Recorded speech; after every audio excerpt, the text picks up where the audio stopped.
Right, go for it.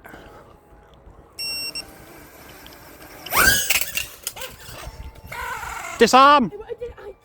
So, Boy Wonder FPV just crashed this little $100 drone into a tree at full throttle. And as you can see, apart from the fact that it's damaged a prop, it's absolutely perfectly fine. Meanwhile, on the very same day, a video that you'll see shortly, I crashed a near $500 drone into the same tree at full throttle, and that needs about $80 worth of parts to fix it up. So if you're about to drop some cash on a 3-inch FPV drone and you're looking for something that's strong and in the budget range, don't make the mistakes that I've just made. Have a watch of this video and see what you think. Let me explain.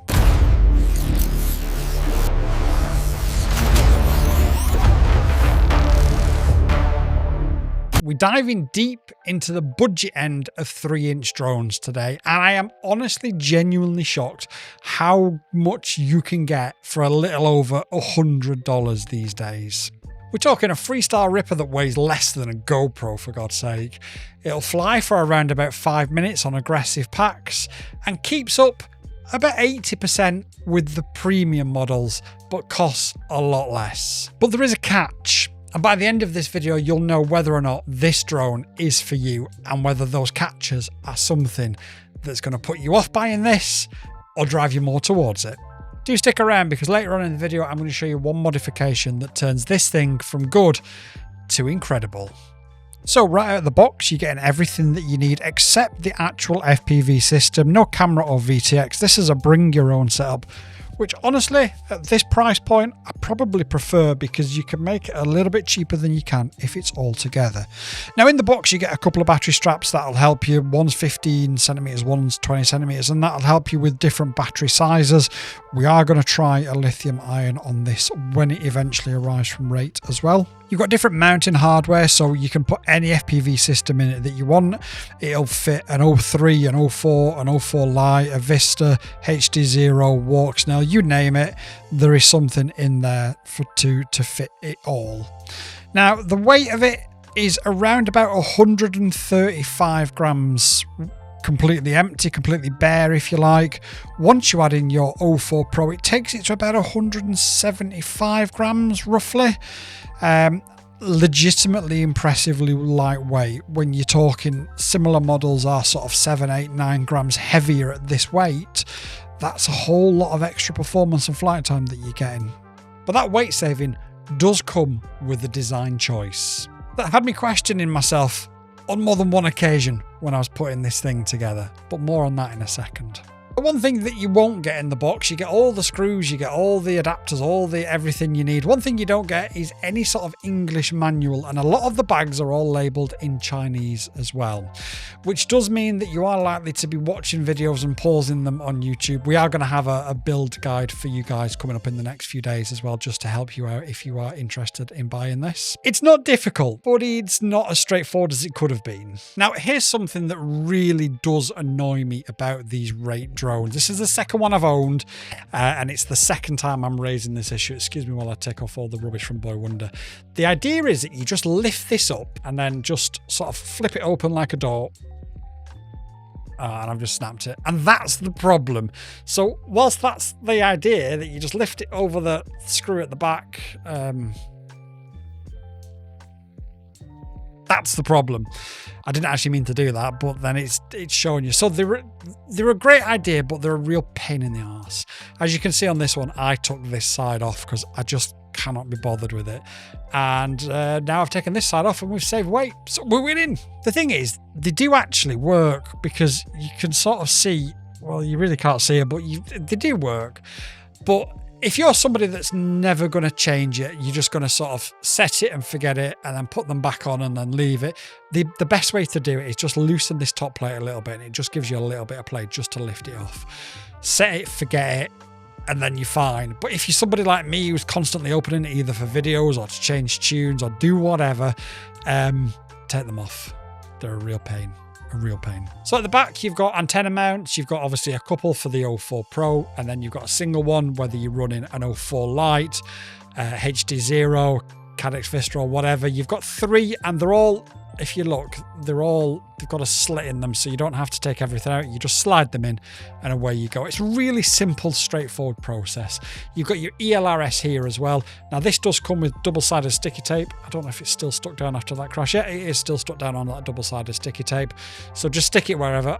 I've had no issues whatsoever in sticking it on top of the 04 Pro. I was curious as to whether or not it would cause problems, but it hasn't done. So stick it on top of your 04 Pro and away you go. Absolutely fine. Now, I don't know if you can see it here. So the beeper sits on top of the standoff there, and it's more than loud enough to find in a crash if you need to activate it.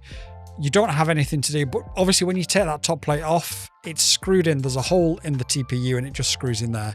So if you're wondering where you need to put it when you're putting it all back together, it just goes in there. Simple. To put this thing together with an 04 Pro or whatever, you're going to have to lift off the flight controller, put your wire underneath, get your bits. It probably took me about 10-15 minutes, but budget about half an hour, 45 minutes, just to give yourself a little bit of time so you're not rushing and stressing the process. But it isn't difficult. It's literally a plug. You get the plug with it.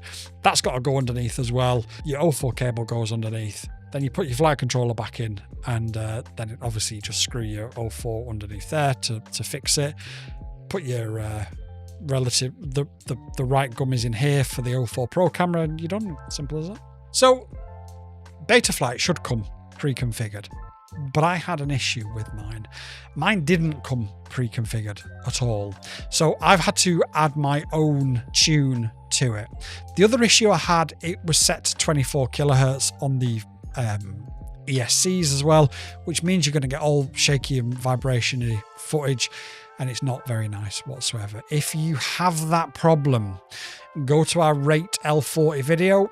Check that out and that'll show you how to fix it, but I will be uploading a video of how to fix all these problems, including the new tune that I've installed. And that new tune is absolutely lightning on this thing. And that's the thing, online people have been complaining about the stock tune. Some people say, oh, it's okay. Some people say it's not okay. Mine didn't come tuned at all. Mine just came completely zeroed across all the board. So I had no choice but to make my own custom tune for it. And I've got some sort of parameters that I basically start from like a baseline tune, and then we take it from there and ramp it up and away it goes. This thing flies like a beast with that tune. So if you want a copy of that tune, what I'm going to do is I'm going to put it on my Discord. All you need to do is join my Discord, go to the CLI files, download it, apply it, and away you go. And if you want to leave the Discord after that, you can leave the Discord after that and there'll be no hard feelings. But I wouldn't if I was you, because it is a properly cool place to come and chill and talk FPV and rubbish. So how does this thing actually fly then? Well, first impression, this thing absolutely rips. It's punchy, it's agile, it's confidence inspiring. The tune is now so good that even aggressive freestyle feels buttery smooth. Is this the fastest 3-inch that I've ever flown or owned? No, it's absolutely not. However, and here's the thing, when you fly it back to back with a more premium drone, you can feel a slight difference. But what you can feel more is the extra cash in your pocket.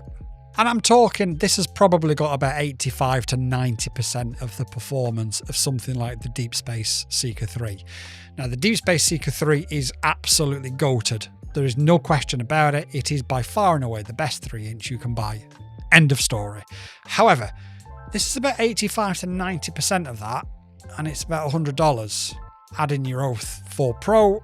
If you haven't already got one, it's about $330 for about 85 to 90% of the performance. Now, are you a pilot who can eke out that extra bit of performance, or are you somebody that's not going to need that extra 10 to 15%? In which case, you might be better off saving some money and going with a more budget build in the Rate S30. When it comes to batteries, the sweet spot for me was the sub 250 720 mAh 4S LIHV. It kept me at around about 246, 247 grams, so plenty underneath. And what I can also do then is install a GPS and still be underneath. And that was with using an ND filter. The ND filter, boy wonder, has to go and retrieve it from a tree. We don't talk about that. What's really interesting about this is the sound profile. Because it isn't as powerful as the Seeker3, it means it's actually quieter than the Seeker3. So when it comes to the Angry Karen noise scale, it's pretty low. Boy Wonder and I both marked it at around about a 3 to 4 Angry Karens out of 10 at full throttle. It almost swoops into the air, whispers into the air, rather than like clatters into the air. It really is a different sound profile. Now, you can change that obviously by changing the props, but we fly it as it is out of the box. We fly it as it is configured and sent to you guys, and that's how it is. So let's talk some real talk. What are you actually giving up then at this price point? Because as I say, it's about 85 to 90% of the Seeker3, but at a much cheaper price point. So there's going to be compromises that it's going to make and that you're going to have to make. Let's discuss what they are. The biggest one, and something I'm a big advocate of, is there's no GPS pre-installed. Now, there is a mount for a GPS. You can put a GPS in there, and I showed you on the Rate L40 exactly how to do that. This has got the same flight controller, so again, you can just go over to that video if you want to put a GPS onto this and just copy that video and away you go. For 90% or 95% of freestyle flyers out there, a GPS isn't a priority. For me, I like to do lots of different things with my quads. So I'll send it over water. Might even send it out to the ocean. I might send it over buildings. I might send it in places whereby the signal might be sketchy, like over the bando, as an example. Now that bando is completely inaccessible. You can't get into it. I would prefer to have GPS on here in case the signal drops out to save the drone. And of course, the 04 Pro, the expensive part of this drone. In the main, it's not going to be a massive issue for a lot of people. However, I am a big advocate and will always be a big advocate of every drone should have GPS on. Number two, another negative point really is those side panels. I know we've spoke about them already. They do protect your electronics, yes. But as you saw on camera, I broke one just trying to get it off to show you. So, you know, be really careful with them if you would prefer to use them. I personally would just take them off and forget about them. But, you know, they are there for a reason. So just bear that in mind. Obviously, you are going to give up the top end power, the top end speed versus, say, the Seeker3. And what we'll do is we'll do a top speed test. We'll install the GPS and we'll do a top speed test. But that being said, again, how often are you going to use that top speed? When we're at top speed with an FPV drone, our lipos don't last very long. So we're not going to be sat at top speed for a huge amount of time. So are you really going to miss it? Maybe you are, in which case, look at the Seeker3. If you're not, maybe don't. And obviously, one thing I mentioned at the start is the build documentation, or the lack of build documentation in English anyway. It's not a difficult build to do, and I'll put a video up and you guys can follow along and it will help you guys.